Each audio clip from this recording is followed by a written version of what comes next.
तो चलिए यहाँ थोड़ा सा बात कर लेते हैं।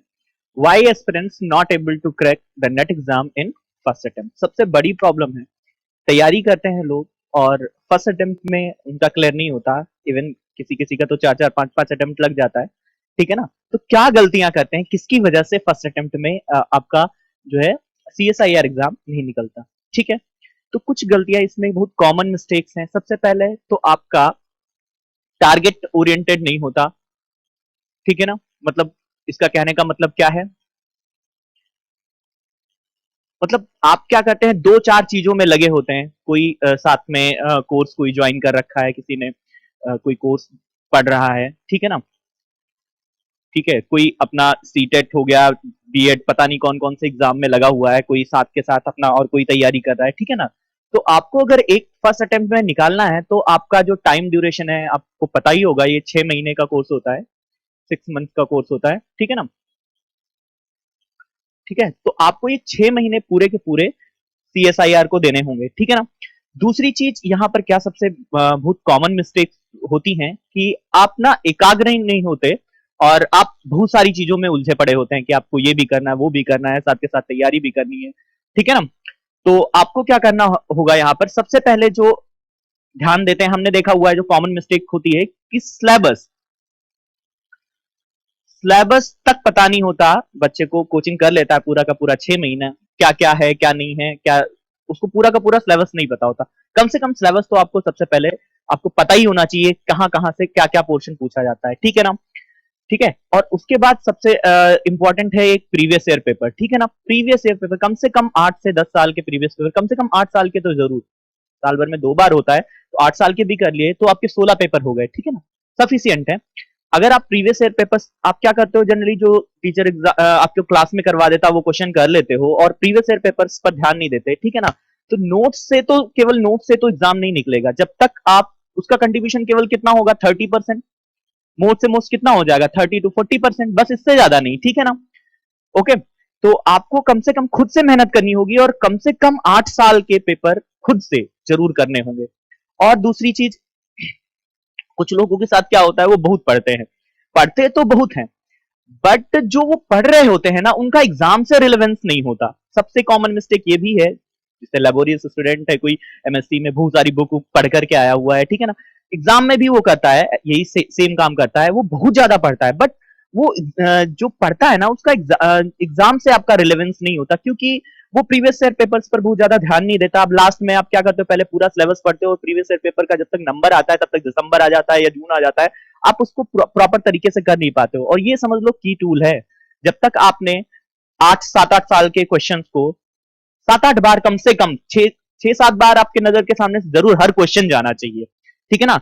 इतना आपने अगर प्रैक्टिस नहीं किया तो ये चीजें आपको दिक्कत करेंगी, आपको एग्जाम क्लियर करने में सबसे बड़ा जो है ये आपका बैरियर साबित होगा, ठीक है ना। अब नेक्स्ट बात की कर ले नेक्स्ट एक और बात कर लेते हैं टॉपिक्स की, ठीक है ना। जैसे अब आप बात करते हैं टॉपिक्स की, तो जैसे कोई भी टॉपिक है, तो जैसे कोई भी टॉपिक है, जैसे मान लो कोई भी एग्जांपल मेरे लो, डिफरेंशियल इक्वेशन हो गया या फिर कोई भी टॉपिक हो गया, तो वो तो बहुत वाइड है ना, उस पर अभी तक ऑनगोइंग रिसर्च चल रहे हैं, हम कितना वाइड है उसके बारे में हम बोल ही नहीं सकते, ठीक है ना। तो आपको ये पता होना चाहिए कि जो टॉपिक आपके सिलेबस में है वो कितना वाइड है, ठीक है ना। कितना वाइड है वो कहां से पता चलेगा, जब आप प्रीवियस ईयर पेपर्स करोगे तब आपको यहां से आइडिया लग जाएगा।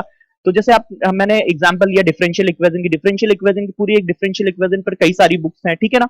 तो आप बुक लगाने मत बैठो, ठीक है ना। आप वो टॉपिक पढ़ो जो आपके सिलेबस में है, उससे रिलेटेड 2-4 क्वेश्चन आपने असाइनमेंट से कर लिए, फिर उसके बाद आपने मोस्टली जो ध्यान देना है वो प्रीवियस ईयर पर, ठीक है ना। जैसे मान लो डिफरेंशियल इक्वेशन के 2 क्वेश्चन आते हैं एक पेपर में, तो आप अगर 8 ईयर के पेपर 16 पेपर करोगे तो 32 क्वेश्चन हो जाएंगे पर्टिकुलर डिफरेंशियल इक्वेशन के, और this is it is more than sufficient, ठीक है ना। तो आपको ध्यान रखना है जो भी टॉपिक है आपके सिलेबस में वो कितना वाइड है, ये बहुत इंपॉर्टेंट है, ठीक है। नेक्स्ट अगर हम बात करें, आप लोग क्या होता है कि आप एप्टीट्यूड पर, जनरल एप्टीट्यूड पर ध्यान नहीं देते, एप्टीट्यूड पर ध्यान नहीं देते, इसका कंट्रीब्यूशन होता है 30 मार्क्स का। और ये 7th 8th स्टैंडर्ड की प्रॉब्लम्स यहाँ पर पूछी जाती, बहुत कॉमन प्रॉब्लम जो नॉर्मल अगर कोई साइंस का जो है स्टूडेंट है आराम से कर सकता है अगर थोड़ा सा ध्यान दे, ठीक है। अगर मैं सिंपल नॉर्मल सी बात ले लूं, ये 30 मार्क्स का 30 मार्क्स हैं जो एप्टीट्यूड से आपको मिलेंगे, और अगर मैं किसी कोर पेपर की बात कर लूं, चाहे वो ईएमटी की बात करूं, चाहे मैं क्वांटम मैकेनिक्स की बात करूं, लगभग लगभग 30 का कंट्रीब्यूशन कोई सी भी कोर पेपर का लगभग होता है। तो जितने टाइम में आप एक बार ये पेपर पढ़ोगे, उतने टाइम में कम से कम 7-8 बार ये एप्टीट्यूड आप पढ़ सकते हो, समझ रहे हो ना। और आपका जब पेपर आपसे आपका क्लियर होगा ना, तो आपसे ये कोई नहीं पूछने आएगा आप एप्टीट्यूड से 30 नंबर लेकर के आए हैं या क्वांटम मैकेनिक्स से 30 नंबर लेकर के आए हैं, समझ रहे हैं ना। तो आपका मेन गोल तो होना चाहिए ना एग्जाम क्लियर करना, ठीक है। तो ये 30 नंबर आपके लिए, मान लो 30 नंबर का था, आप 30 नहीं कर पाते, तो यहां से अगर 26-27 नंबर या 25-26 नंबर भी आप यहां से अगर गेन कर लेते हो, तो समझ लीजिए आपका कोर सब्जेक्ट सी सेक्शन पर आपका काफी कुछ वर्डन कम हो गया, 50% वर्डन कम हो गया, समझ रहे हैं ना आप। तो ये भी एक की टूल साबित होगा आपके एग्जाम क्लियर करने में, ठीक है ना। और इसको अगर आप मान लो सब्जेक्ट पढ़ रहे हो, साथ में 1 घंटा इसको देख लिया, हफ्ते में 2 दिन देख लिया, 3 दिन देख लिया, कुछ भी, अगर आपको एज ए एंटरटेनमेंट इसको ले लिया, तब भी ये 30 नंबर आराम से आपको मिल सकते हैं, ठीक है ना। तो ये जो है कॉमन मिस्टेक्स हैं जो नॉर्मली एक जनरल स्टूडेंट करता है। क्यों करता है, उसका भी रीजन है, उसको प्रॉपर गाइडेंस नहीं मिलता, ठीक है ना। आप नाम सुना, कोचिंग में चला गया, जो पढ़ा लिया, जो कोचिंग में पढ़ा दिया गया, सुबह पढ़ लिया, आकर के उसको एक बार देख लिया, देखा भी देखा, भी नहीं देखा, पलट करके रख दिया, ठीक है ना। तो सबसे पहले आपको syllabus plus previous year papers पर बहुत ध्यान देना है। तीसरा जो है आपका एप्टीट्यूड पर ध्यान देना है, ठीक है ना।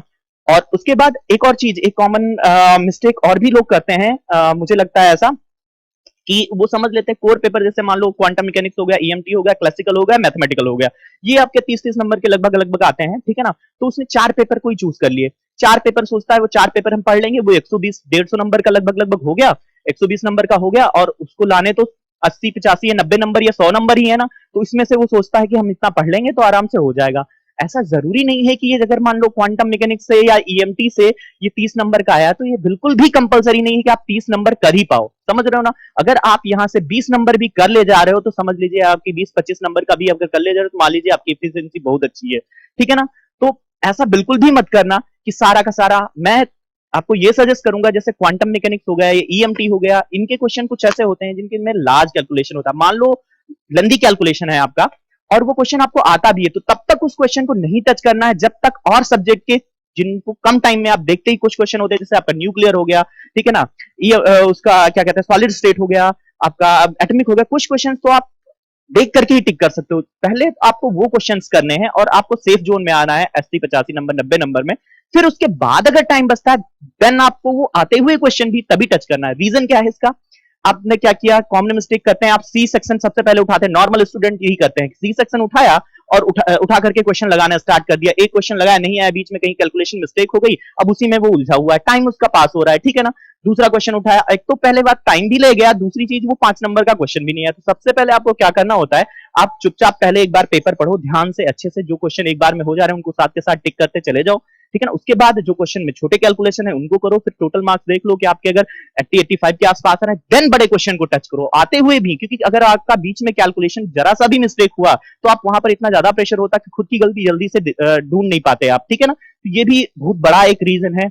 आपका टाइम, जैसे मान लो वो लौट करके तो नहीं आएगा ना, आपका एक क्वेश्चन भी, आपका मोरल भी डाउन हो जाता है, एक क्वेश्चन अगर आपका टाइम पार्ट सी का नहीं हुआ, आपका मोरल भी, अरे इतना टाइम चला गया, अभी इतने टाइम में इतना क्वेश्चन करना है, ठीक है ना। तो ये बेसिक रीजन है जो आपको जो है क्लियर करने में सबसे बड़े जो है बैरियर साबित होते हैं। इन्हीं की वजह से ये कॉमन मिस्टेक है, इनमें से कुछ कॉमन मिस्टेक्स हैं जो हमने मेजर कॉमन मिस्टेक्स को यहाँ पर डिस्कस किया है, ठीक है ना। तो अगर आपको क्लियर करना है सीएसआईआर नेट एग्जाम, तो ये चीजें बिल्कुल भी नहीं करनी है, ठीक है ना।